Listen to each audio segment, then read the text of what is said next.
అగ్నిజ్వాల వంటి కన్నులు, ఆయన కన్నులు అగ్నిజ్వాల వలె దగదగా మెరుస్తున్నాయి అని ఉంది.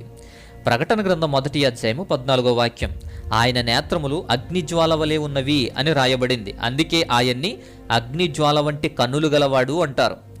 ఆయన తుయతైరాలో ఉన్నటువంటి సంఘానికి వ్రాసేటప్పుడు అగ్నిజ్వాల వంటి కన్నులు గనవారిగా పరిచయం అవుతారు, ప్రకటన గ్రంథం 2:18 ప్రకారం. అయితే మనుషుల నేత్రాలు అన్నీ చూడలేవు, బట్ గాడ్ కెన్. యేసుక్రీస్తు వారి కన్నులు బ్లేజింగ్ ఫైర్, అగ్నిజ్వాల వంటి కన్నులు. ఆయన సమస్తాన్ని చూడగలరు, గ్రహించగలరు.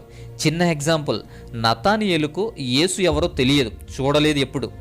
ఫిలిప్పు ద్వారా మాత్రమే యేసును చూడడానికి వచ్చాడు. యోహాను సువార్త 1వ అధ్యాయం 48వ వాక్యంలో చూస్తే నతానియేలు గురించి యేసుక్రీస్తు వారికి ముందే తెలుస్తుంది.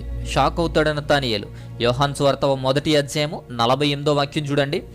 నన్ను నీవు ఎలా ఎరుగుదు అని నతానియేలు ఆయన అడుగుతున్నారు. అని అడగగా యేసువారు, ఫిలిప్పు నిన్ను పిలవక ముందే నీవు అంజురపు చెట్టు కింద ఉన్నప్పుడే నేను నిన్ను చూసి తిని అన్నారు.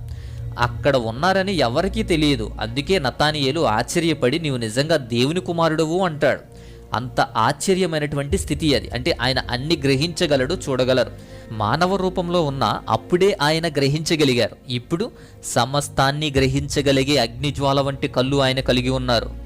అప్పుడే ఆయన వారి శిష్యులు ఏమనుకుంటున్నారు, ఏమి ఆలోచిస్తున్నారు అనేది గ్రహించేవారు.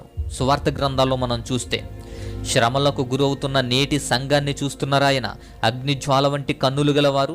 మనల్ని, మన పరిస్థితులను చూస్తున్నారు. మనకి ఏమి జరుగుతుంది, మనం ఏం చేస్తున్నాం అనేది సమస్తము ఆయనకి తెలుసు.